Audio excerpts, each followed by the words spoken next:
Bismillahirrahmanirrahim. Alhamdulillah, salatu wassalamu ala Rasulillah wa ala alihi wa sahbihi wa man wala.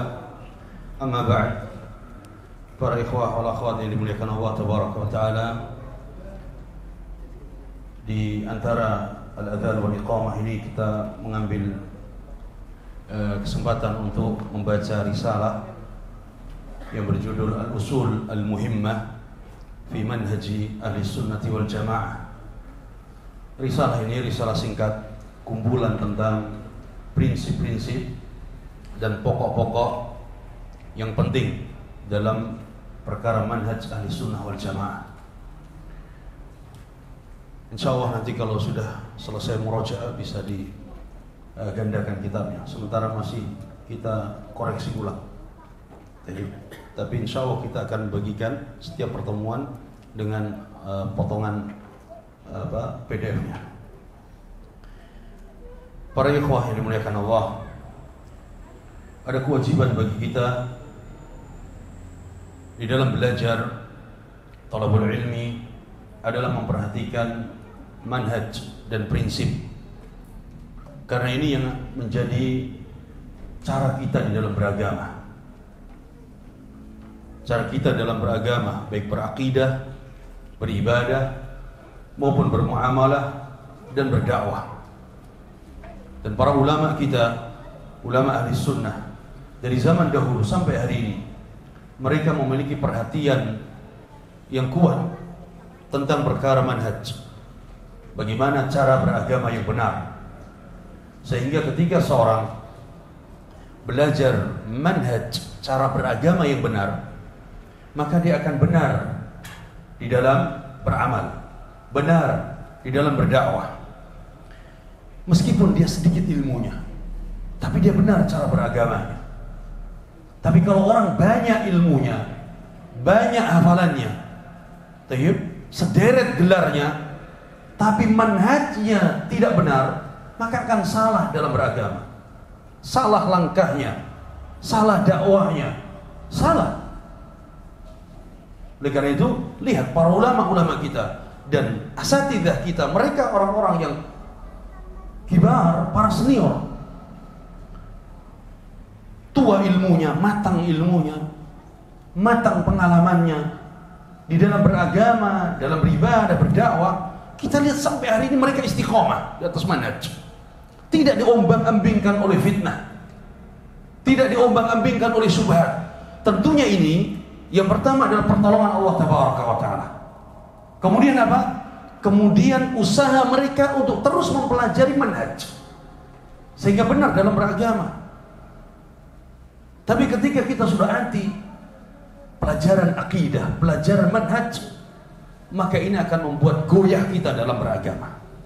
Nah, terlebih fitnah, syubhat yang menyebar dan menyambar-nyambar, tidak kenal. Dia itu orang sudah lama dia belajar, sudah lama dia ngaji.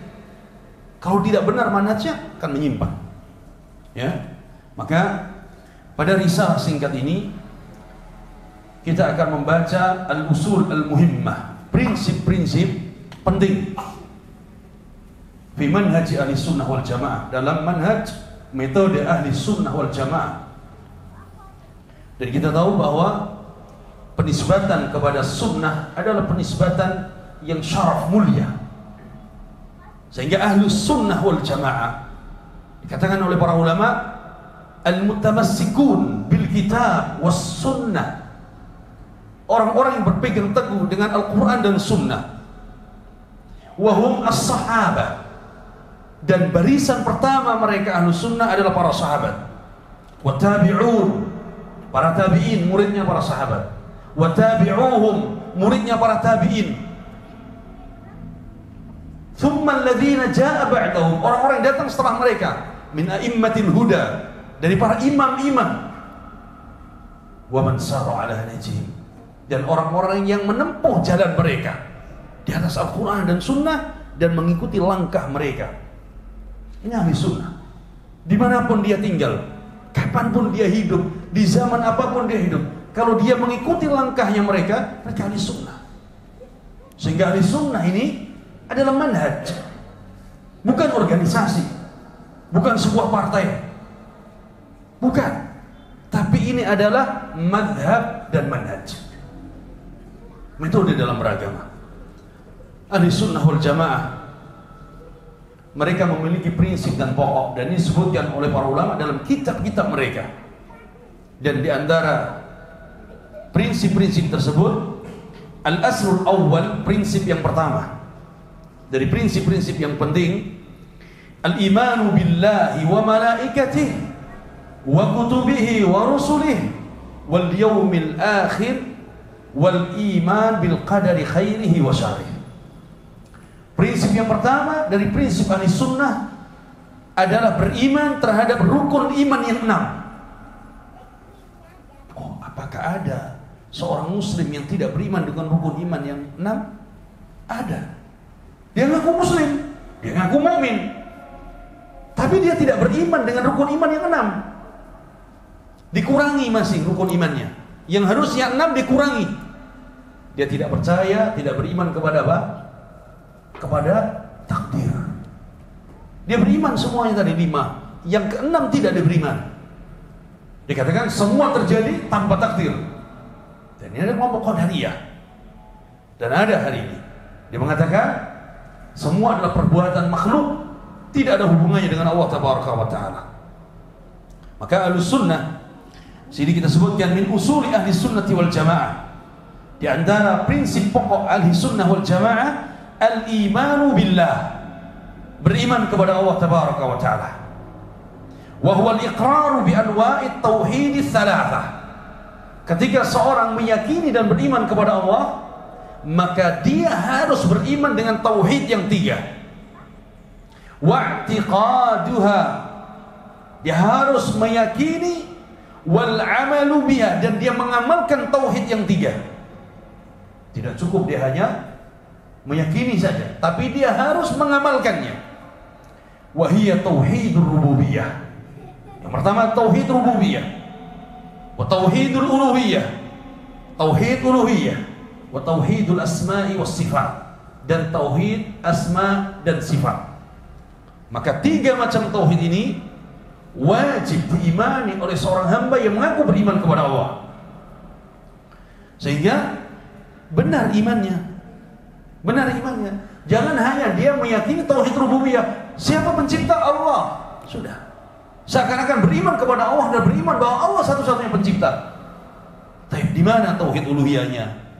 Kemana dia beribadah? Kemana dia meminta? Kemana dia bertawassul? Kemana dia beristighatsah? Kemana dia mencari kesembuhannya? Kepada siapa dia sujud? Tauhidul uluhiyah. Maka seorang hamba ketika beriman kepada tauhid rububiyah, meyakini bahwa Allah penciptanya, Allah memberi rezeki kepadanya, Allah yang menghidupkan dan mematikannya, Allah yang mengatur alam, maka kewajiban dia untuk beriman kepada tauhidul uluhiyah. Buktikan iman tersebut dengan beribadah hanya kepada Allah Tabaraka wa Ta'ala. Cukup di situ? Tidak cukup. Dia harus beriman dengan tauhidul asma wa sifat. Dia beribadah kepada Allah. Siapa Allah? Dia harus kenal. Allah pencipta? Ya. Siapa Allah? Nama-namanya apa? Sifatnya apa? Dia harus tahu. Sehingga dia beriman. Allah memiliki nama-nama yang indah. Allah memiliki sifat-sifat yang sempurna. Dia yakini itu, sehingga dia benar dalam beribadahnya. Maka 3 tauhid ini tidak boleh kurang dari seorang hamba, sehingga dia menjadi seorang mukmin muwahhid. Seorang mukmin muwahhid. Jangan sampai dia menjadi seorang musyrik, syirik dalam rububiyah, atau syirik dalam uluhiyah, atau syirik dalam asma dan sifat. Syirik dalam rububiyah. Dia meyakini ada pencipta yang lain selain Allah. Dia meyakini ada yang mengetahui perkara yang gaib selain Allah. Syirik dalam rububiyah. Dia meyakini ada yang bisa menurunkan dan menahan hujan selain Allah. Syirik rububiyah. Dia meminta kepada selain Allah. Syirik dalam uluhiyah. Dia meyakini bahwa sifat-sifat Allah seperti sifatnya makhluk, maka syirik dalam sifat-sifat Allah. Maka semua tauhid tersebut kita harus mentauhidkan Allah dalam rububiyah, uluhiyah maupun apa? Asma dan sifat. Kemudian Kama qala ta'ala, sebagaimana firman Allah Ta'ala, walillahil asma'ul husna fad'uhu biha. Dan nama-nama yang indah itu adalah milik Allah Tabaraka wa Ta'ala. Semua nama Allah indah. Fad'uhu biha, maka berdoalah dengan nama Allah. Lihat perintahnya, berdoalah dengan nama Allah. Fad'uhu biha, berdoalah dengan menyebut nama Allah. Allah tidak katakan dan nyanyikanlah nama Allah, tidak ada. Paham? Yang ada berdoalah dengan nama Allah, bukan dinyanyikan pakai alat musik kemudian menari dan berdendang di rumah Allah. Bukan. Lihat bedanya. Orang yang belajar agama Allah, orang yang memahami ayat-ayat Allah, dengan mereka yang apa? Beribadah mengikuti perasaan. Bukan untuk dinyanyikan, tapi fad'uhu biha, berdoalah dengan nama-nama Allah. Mereka hafal Asmaul Husna, mungkin kita kalah. Kita tahu Asmaul Husna berapa? Banyak, tidak terhitung. Ada yang mengatakan 99. Tayyib. Padahal tidak terhitung nama-nama Allah. Mereka hafal, tapi dinyanyikan salahnya. Ya, bukan digunakan doa. Mungkin dari kita hafal cuma 10 nama Allah, tapi digunakan untuk berdoa. Bertawasul, ya Rahman, ya Rahim, ya Razzaq. Dia berdoa dengan nama itu, maka itu akan menjadi sebab terkabulnya doa. Ya. Wa kama qala ta'ala, dan sebagaimana firman Allah Tabaraka wa Ta'ala, laisa kamitslihi syai'un wa huwas samiul basir. Tidak ada yang menyerupai Allah sedikit pun dari makhluknya. Tidak ada yang bisa menyerupai Allah, siapapun dia. Wa huwas samiul basir, dan dia Allah maha mendengar lagi maha melihat. Lihat ayat ini. Yang pertama, laisa kamitslihi syai'. Tidak ada yang bisa menyerupai, menyamai Allah sedikit pun. Di sini nafyu, menafikan. Menafikan, tidak ada satupun yang bisa menyamai Allah. Tidak dalam rububiyah, tidak dalam uluhiyah, tidak dalam asma dan sifatnya. Wa huwas samiul basir. Dia Allah maha mendengar lagi melihat. Menetapkan bahwa Allah maha mendengar lagi maha melihat. Tayyib. Sekarang bertanya, makhluk bisa mendengar, makhluk bisa apa? Melihat. Sama tidak pendengar makhluk dengan pendengaran Allah? Tidak sama. Mana dalilnya tadi? Laisa kamitslihi syai', tidak akan sama. Allah maha melihat, makhluk bisa melihat, sama? Tidak sama sedikit pun. Ya, meskipun namanya sama, tapi hakikatnya tidak akan sama.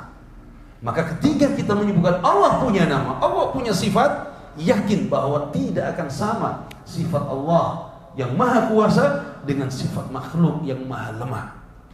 Ya. Qala wal imanu bi malaikatihi, beriman kepada para malaikatnya, wa kutubihi wa rusuli, beriman kepada kitab-kitab dan rasul-rasulnya, wal yaumil akhir, beriman kepada hari akhir, wal imanu bil qadari khairihi wa syarrih, dan beriman kepada takdir yang baik maupun takdir yang buruk. Kama fi hadis Jibril, seperti pada hadis Jibril yang panjang ketika Jibril datang kepada Nabi dan bertanya, "Ya Muhammad, akhbirni mal iman." Wahai Muhammad, kabarkan kepadaku apa itu iman. Disebutkan dalam sebagian riwayat, ketika Nabi SAW mengatakan tentang pembahasan hadis iman, ya, al-iman bil qadari khairihi wa syarrihi, hulwihi wa murri.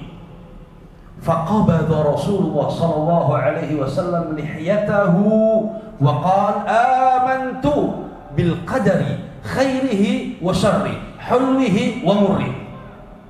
Dalam sebagian riwayat katakan, ketika Nabi menyebutkan kewajiban beriman kepada takdir yang baik, yang buruk, yang manis, yang pahit, kemudian Nabi qabada lihiyatah, Nabi apa? Qabada, Nabi genggam jenggotnya. Nabi punya jenggot.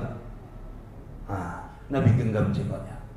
Faqal, kemudian Nabi mengatakan, amantu billah, amantu bil qadar, aku beriman kepada takdir, khairihi wa syarrihi, yang baik maupun yang buruk, hulwi wa murri, yang manis maupun yang pahit. Paham? Kata para ulama, ini hadis musalsal, hadis musalsal. Jadi musalsal qauli wa fi'li. Hadis musalsal, hadis yang setiap perawinya mengatakan seperti yang dikatakan Nabi dan meniru seperti yang dilakukan Nabi. Ketika Nabi mengatakan dengan begini, tayyib, amantu bil qadari khairihi wa syarrihi hulwi wa murri. Sahabat yang mendengar dan melihat itu kemudian menyampaikan kepada muridnya sama mengatakan demikian juga. Tabi'in kepada tabi'in demikian juga. Terus musalsal. Jadi apapun yang dilakukan Nabi, diapain? Diikuti. Sampai begini diikuti dalam meriwayatkan hadis. Sahabat. Ya. Kalau ada yang mengatakan, sekarang Anda tidak punya jenggot Ustaz. Gimana mengikuti Nabi? Yang pertama, kalau benar tidak punya jenggot, maka itu takdir. Takdir bukan? Maka antum pegang apa yang ada di sini. Tidak ada jenggot apa? Amantu bil qadar. Ya Allah, aku beriman dengan takdir meskipun aku tidak punya jenggot. Memang takdirnya begini. Ya. Tapi punya jenggot dipotong, kemudian dia bilang amantu bil qadar. Allah takdirkan kau punya jenggot. Kenapa kau potong? Berarti melawan takdir bukan? Allah sudah takdirkan punya jenggot dipotong, kemudian dipegang amantu bil qadar. Wah, karena maka prinsip yang pertama, kita beriman kepada apa? Rukun iman yang 6. Pada rukun iman yang 6, dan tidak boleh dikurangi satupun, harus sempurna 6-6-nya. Ya, kalau kurang dari satu, maka bukan dari apa? Orang yang beriman, imannya tidak sah. Bahkan Nabi katakan dalam hadis yang lain atau dalam hadis yang lainnya dari hadis Ibnu Umar, orang yang beramal dan berinfak emas sebesar gunung Uhud sekalipun, kalau dia tidak beriman kepada takdir, maka tidak akan diterima oleh Allah amal tersebut. Mudah-mudahan yang singkat ini bermanfaat, dan mudah-mudahan Allah berikan istiqamah kepada kita di atas tauhid dan sunnah Nabi, dan Allah jaga kita dari berbagai fitnah-fitnah dan syubhat. Wallahu a'lam. Wa sallallahu ala nabiyyina Muhammad wa ala alihi wa sahbihi wasallam. Tidak ada pertanyaan? Cukup ya? Satu.